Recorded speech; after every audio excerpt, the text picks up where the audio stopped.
Assalamualaikum warahmatullahi wabarakatuh. Selamat pagi dan salam bunga sepasang.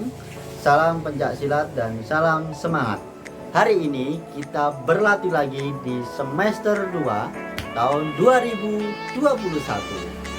Sudah siapkah kalian untuk berlatih? Kalau kalian sudah siap, pakai seragam kalian. Nah, ini Ustadz pakai seragam pertama Ustadz ketika berlatih di tahun 2009. Ustadz berlatih silat di tahun 2009 ketika Ustadz kelas 1 SMA. Jadi Ustadz dulu pernah berlatih silat ketika SMP, itu bukan percaya diri, tetapi namanya perguruan Pamur yang bajunya hitam.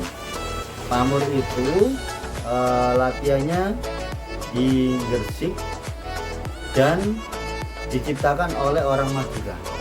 Nah, kebetulan Ustadz berpindah ke Perisai Diri ketika SMA, dan alhamdulillah Ustadz sampai sekarang, dan kalau bisa sampai mati Ustadz masih setia dengan Perisai Diri.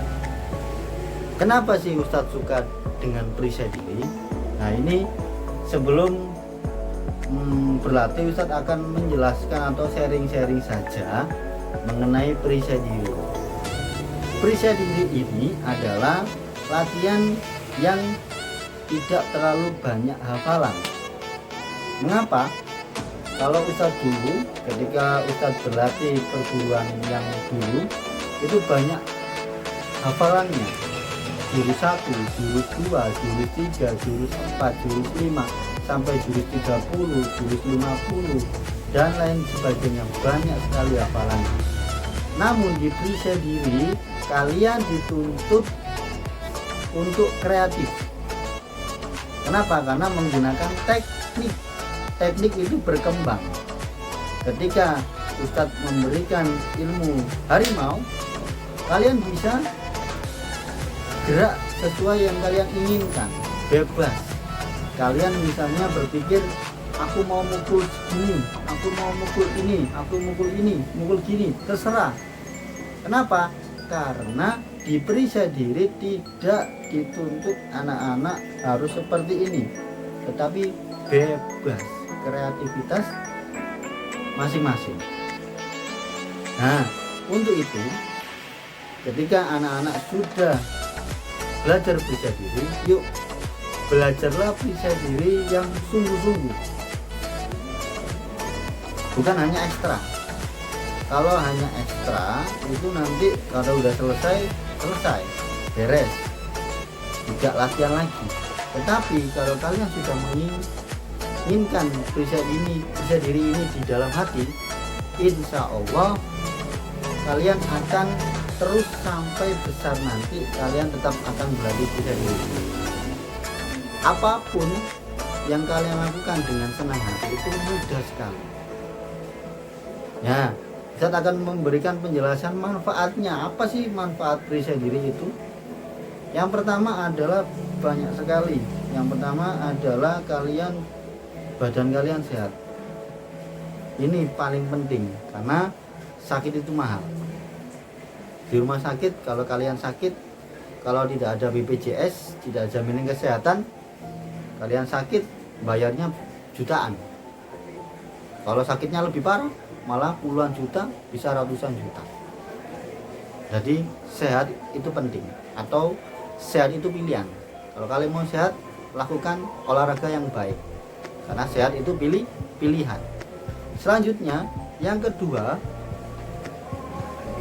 Perisai Diri menjamin kalian punya refleks. Apa itu refleks? Refleks adalah daya gerak yang cepat ketika ada serangan atau gerakan yang membahayakan kalian. Itu penting, karena dulu Ustadz ketika berlatih seperti ini, Ustadz alhamdulillah jatuh kecelakaan tidak apa-apa. Yang rusak sepedanya bukan Ustadznya, alhamdulillah tidak apa-apa. Karena apa? Karena mempunyai daya refleks.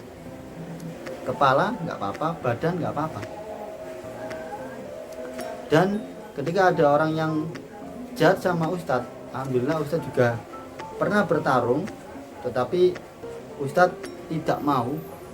Kenapa? Karena seorang pesilat tidak mau untuk bertarung karena bisa menyakiti orang lain. Jadi seorang pesilat tidak mau bertarung, tetapi ketika ada yang menyerang atau menyakiti, kita bisa menghindar. Dan motonya Perisai Diri, kalau ada yang mengganggu, tinggalkan. Tidak peduli orang itu menghina, orang itu membuli atau yang lain, kalian tetap percaya diri bahwa kalian tidak peduli orang itu, tapi kalian lurus saja, tidak memperdulikan omongan atau celaan orang itu. Nah, selanjutnya, ketika kalian sudah belajar perisai diri di sini, Ustadz menghimbau sekali rutin olahraganya ditambah. Minimal sehari itu 1 kali. Minimal 1 hari 1 kali. Kalau dalam 1 minggu itu ada 7, berarti kalian berlatih 7 kali. Latihan apa? Latihan yang murah dan tanpa bayar, yaitu jogging atau lari kecil. Dan lari kecil yang paling baik adalah ketika habis subuh. Bangun subuh jam 4, atau ketika anak-anak sudah tahajud nunggu subuh, ketika selesai subuh langsung lari minimal 1 menit atau 2 menit. Insya Allah kalian sehat, kalian kuat fisiknya, kuat. Penyakit-penyakit seperti corona tidak akan bisa masuk ke tubuh kalian. Oke. Selanjutnya ada lagi teknik-teknik perisai diri. Saya mau menjelaskan tekniknya itu dimulai dari teknik Minang. Dari teknik Minang ini lanjut ke teknik meliwis. Dari teknik meliwis ada teknik kuntul. Dari teknik kuntul, ya, di sini ada teknik Garuda keras, teknik Garuda. Dari Garuda menjadi naga, tangannya seperti ini, ya. Dari teknik naga menjadi teknik satria. Dari satria menjadi pendeta, dari pendeta menjadi putri, dan terakhir adalah teknik putri. Dari teknik perisai diri itu ada teknik hewan sama teknik manusia. Teknik hewannya seperti tadi, ada burung meliwis, ada burung Garuda, ada naga. Naga itu ular. Kalau yang manusia ada satria, ada pendeta dan putri. Oke, tingkatan. Sekarang tingkatan, biar teman-teman tahu, anak-anak tahu. Tingkatan itu yang pertama adalah sabuk putih. Dari sabuk putih lanjut ke sabuk hitam. Habis itu calon keluarga. Kalau calon keluarga ini enggak ada, hitam semuanya di sini. Ini enggak pakai, ini badge dari anggotanya sendiri. Nah, ini badge calon keluarga. Badge calon keluarga. Ini selanjutnya adalah putih. Di sini putih. Kalau sudah putih, ditambahi putih hijau. Putih hijau, hijau semua. Habis itu hijau biru, sampai kalau sudah biru warnanya ganti kuning di sini. Ya, warnanya ganti kuning. Sampai kuning semua itu adalah pendekar. Jangan lupa pendekar kita adalah Raden Mas Subandiman Dirjo Atmojo.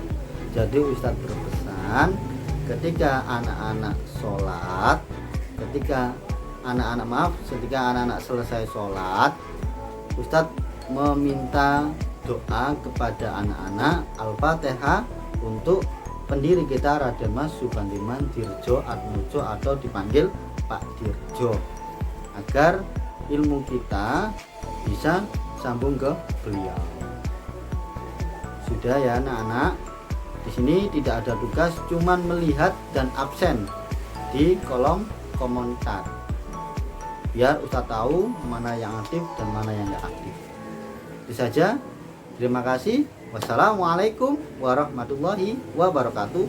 Salam bunga sepasang, salam pencak silat, salam semangat.